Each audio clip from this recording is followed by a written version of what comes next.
pleasure to be with you sa mga kaibigan natin na sa mga ganitong pagkakataon lang natin nakikita. And I'm happy because I'm actually given by Pure Gold an opportunity na matupad ang isa sa pinakamalaking pangarap ko, ang magkaroon ng isang film festival na tutulong sa mga filmmakers, lalo na sa mga kabataan. It's an advocacy of mine, and I'm happy that Pure Gold shares the same passion for the youth in discovering and in supporting the dreams of Filipino filmmakers in coming up with their dream movies.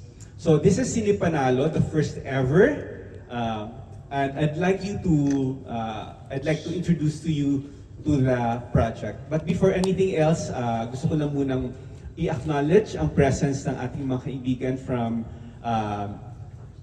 Republic at agency ng Pure Gold. We have Sunny, Lyle, and Cheng. And also our partner for post-production, Optima Digital. We have Richard and Monique. So they are actually with us because napakalaki ng, mamaya madidiscuss namin sa yung napakalaking tulong na ibibigay sa atin ng Optima Digital for the project also. So next slide.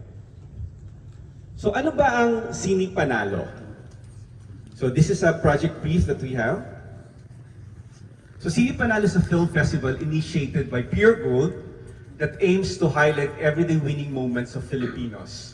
Through Cine Panalo's film grants, aspiring filmmakers will be able to get a chance to turn their dream projects into reality.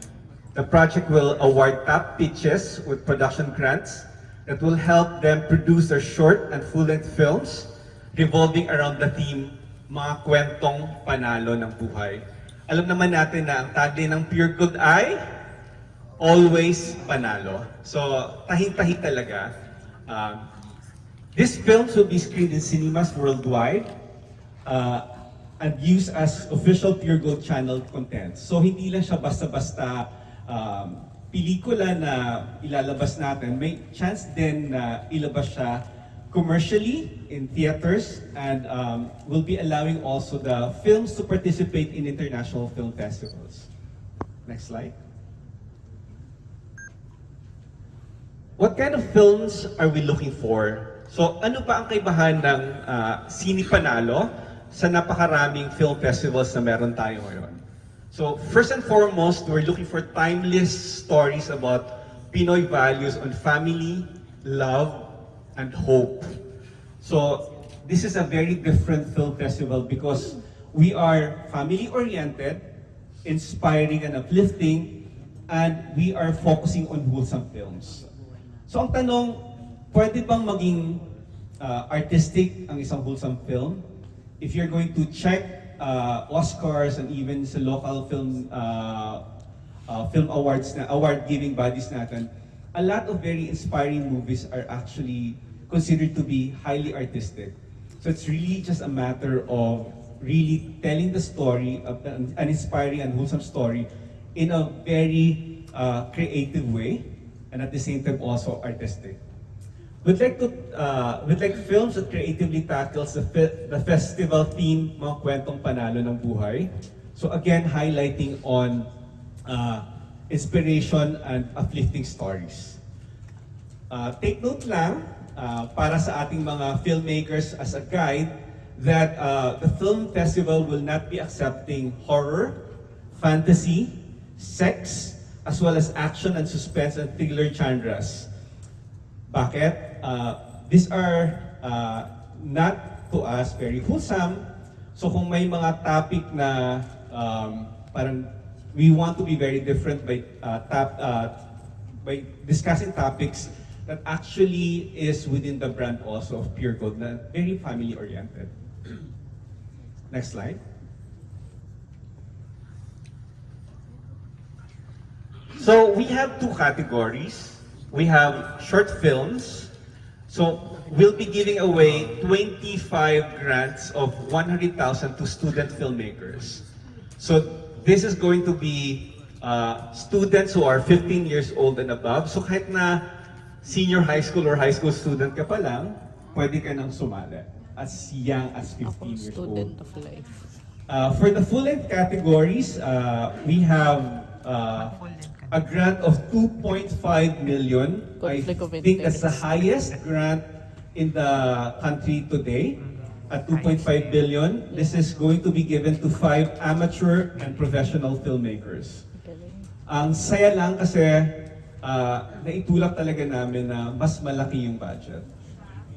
So, we have 2 categories. Sino bang pwedeng sumali sa full length? 18 years old and above. So kahit na college student ka, pwede ka nang sumali. Si Axel. You can be professional or amateur filmmakers. Kahit na meron ka ng blockbuster movie or award winner ka na, you can actually join the competition. So everyone has a fair chance in joining the competition. Next slide. So we'll be forging partnerships. As you can see right now, we're already partnering with Optima. We'll be also partnering with top schools and top universities and film schools nationwide. We're actually currently reaching out to hundreds of universities and colleges nationwide para mabigyan talaga ng opportunity yung filmmakers na makasali, yung mga student filmmakers. So it's a logistically crazy thing, but ganun talaga, we want to reach out. Pure Gold wants to make sure na talagang represented ang even the regions. We are partnering also with film organizations. Eventually, we'll be announcing these partnerships. We're partnering also with the local government agencies that are linked or connected to film and film production suppliers as well, like Optima. Next slide. So an overview lang para we have an idea of the 2 categories. Eligibility for student is at least 15 years old. Ang tanong, pag naging MA po ba ako, pwede akong sumali or nag-PhD ako? If you're campus-based, technically we're open to you. 18 years old and above naman para sa mga amateur and professional. Hindi natin matatawaran na ang kabataan ngayon are very advanced. So marami sa kanila, kahit na nasa college pa lang, sobrang advanced na sila talaga in terms of film. So kahit na 18 years old college student pwedeng sumali sa full-length category. Ang length of material natin for the student films, for the short films are 20 to 30 minutes, including credits. And for the amateur and professional, a minimum of 90 minutes, including credits. For the grant, again, as we discussed earlier, 100,000 for 25 recipients, and 2.5 million for amateur and professional naman for full length, and 5 recipients. A lot of questions actually sa amin when I went to another film festival a couple of days ago. Since it's a Pure Gold initiated project, magkakaroon po ba ng brand intrusion? Yes, magkakaroon ng brand intrusion. We just wanted, release out there. For full-length movies, there's going to be one product or brand that's going to be included. And for amateur and for shorts, one. For amateur and professional, 2 brands or products. But, this is the but. They don't need to know the brands yet. We'll be assigning the brands appropriately. If you've been watching ang lalaki sa likod ng profile at ang babae sa likod ng face mask, the brand intrusions actually came in after. So, hindi siya yung very intrusive talaga na masakit sa mata na brand intrusion. We make sure that the brand's visibility in the films are like seamless.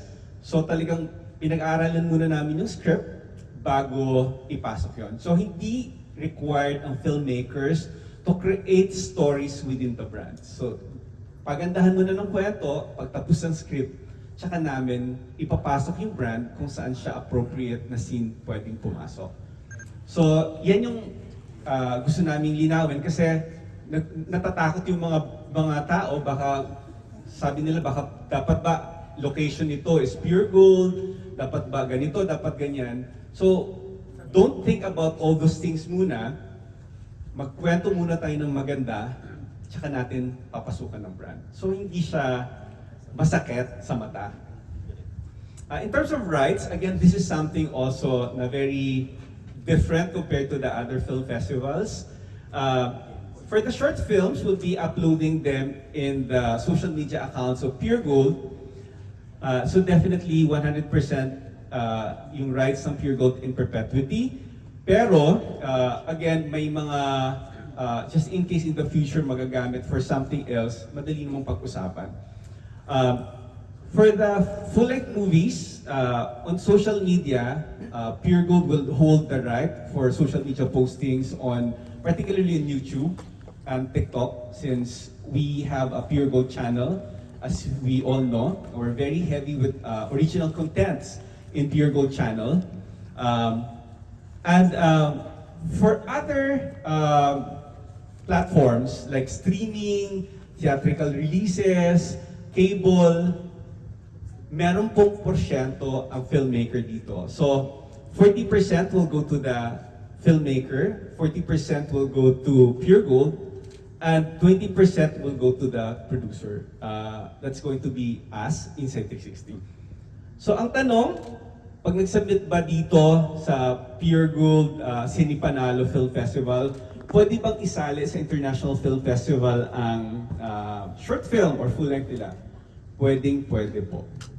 So, kaya talagang we want also very artistically made films, very creative films, kasi marami ring opportunity pa ang pwedeng mangyari, hindi lang dito sa film festival.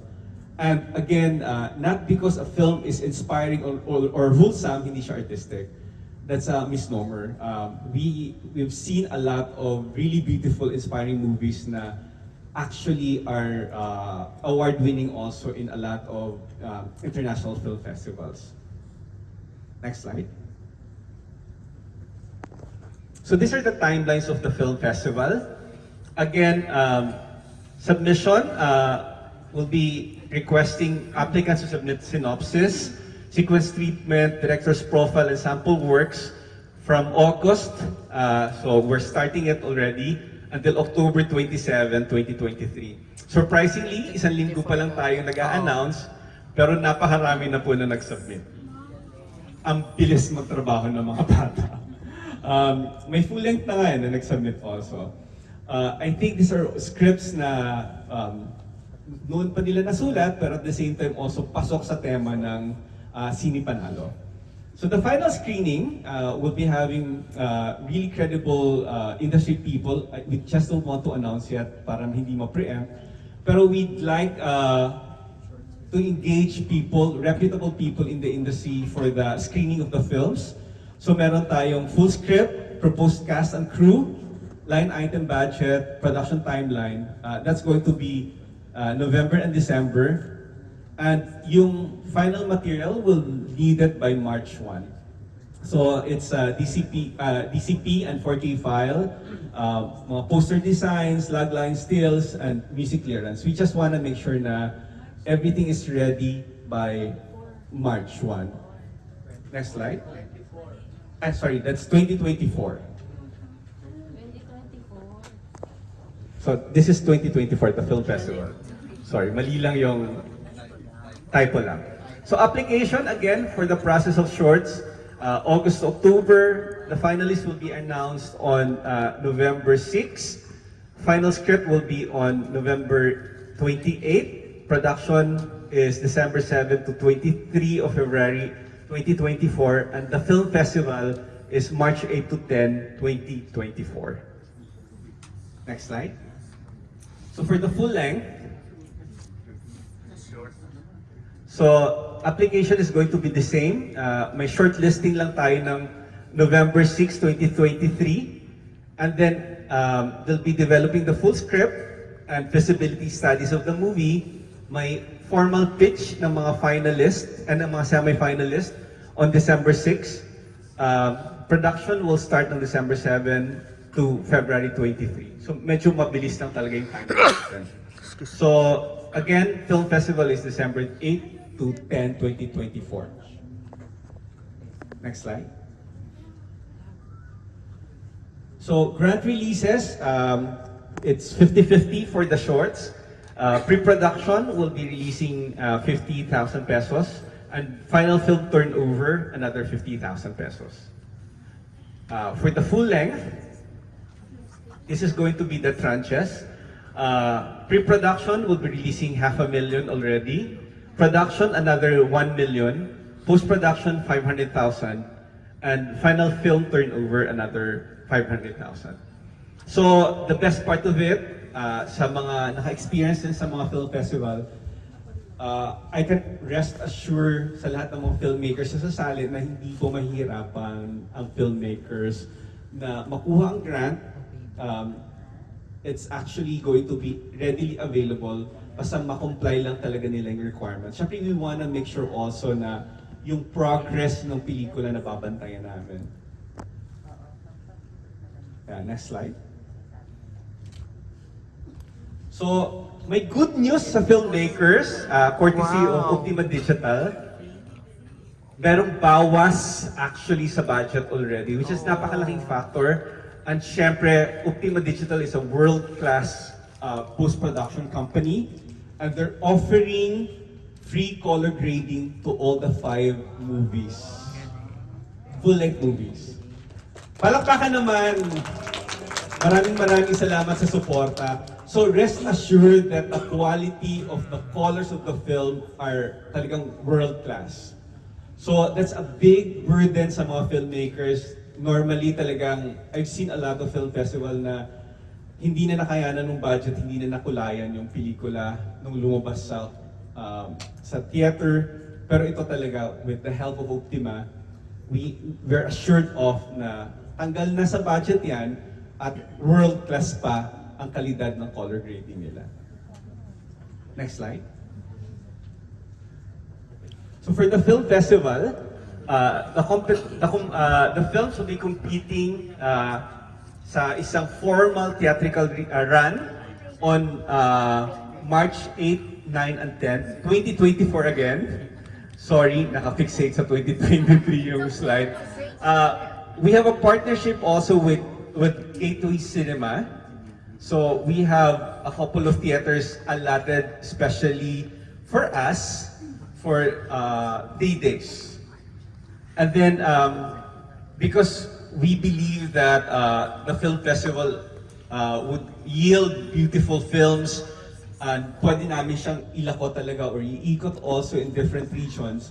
We're hoping that we can do regional screenings, particularly in Cebu, Davao, Iloilo, Baguio, and Cagayan de Oro. And in other areas also na may demand for the movies. Next slide. So the awards night, again, will be in Kia Theater, the old New Frontier Cinema, on March 9, 2024. So malapit lang, isang tumbling lang from Gateway. And of course, we're going to see each other also during the awards night, di ba? So it's going to be a fun film festival. This is just the beginning.